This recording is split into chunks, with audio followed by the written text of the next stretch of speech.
Welcome to the training series for volunteers in disaster shelters. We would like to demonstrate some basic skills that will help keep both you and the individual safe while you provide functional assistance, enabling individuals to move around the shelter and take care of their daily needs. This video is on assisting an individual from a lying to a standing position. Some individuals may have trouble moving from a lying position to sitting at the side of the cot. Communicate with the individual to find out how they normally sit up and to determine the level of assistance they will need. Some individuals who need more assistance may prefer to roll onto their side first. If so, assist this motion by instructing the individual to bring their opposite arm across their body to help shift their weight onto their side. Rolling is also easier if the individual is able to push off the cot with their foot. Instruct the individual to slide their opposite heel up the cot so that their knee is bent. This foot can then be used to push off the cot and roll onto their side. You may also assist the individual by giving them your hand to help pull them onto their side. Use your other hand on the individual's opposite hip to help roll them towards you.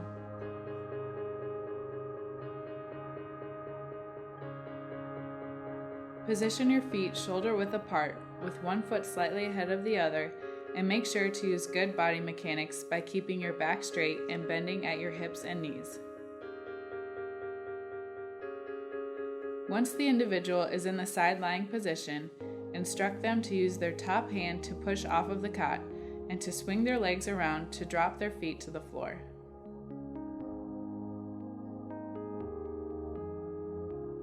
Assist them to the sitting position by placing one arm under the individual's bottom shoulder and the other supporting the individual's opposite thigh. Instruct the individual to sit up on the count of 3 and then help lift the individual's shoulders off the cot with your lower hand while simultaneously using your top hand to slide their legs forward and drop the feet to the floor. If the individual prefers to sit up from their back without rolling onto their side, you may assist this transfer in a similar way. Again, communicate with the individual to determine the appropriate amount of assistance. If they are nearly independent, they may only need a hand to help pull themselves up.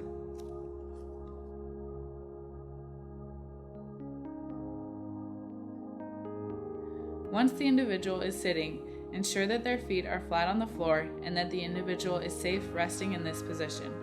Give the individual some time to acclimate to the sitting position if necessary. With the low height of the cots of the shelter, many individuals may struggle to stand up from the side of their cot. Before assisting an individual to stand, make sure that they are wearing supportive shoes that will not slip on the floor. A gait belt should be used when assisting an individual from the sitting to the standing position. While the individual is sitting, explain that you will be helping them stand up from the cot and that the belt provides you with a contact point to assist with the transfer. Avoid pulling on the individual's waistband, as this may be uncomfortable and may tear the individual's pants.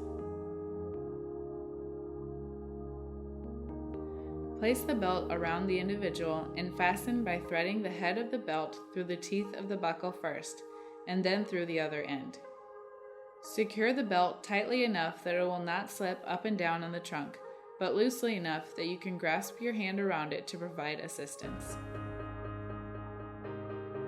Instruct the individual to scoot forward so that they are sitting at the edge of the cot, and again make sure that their feet are resting flat on the floor about shoulder width apart.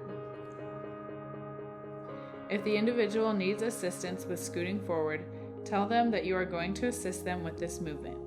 Make sure that you have a solid base with your feet staggered one slightly ahead of the other, and bend at your hips and knees.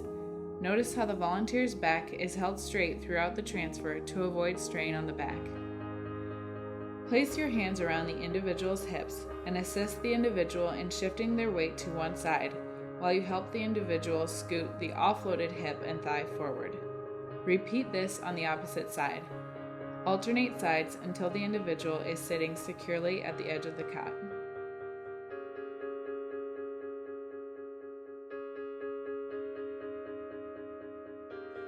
Next, tell the individual to lean their upper body forward to bring their nose over their toes.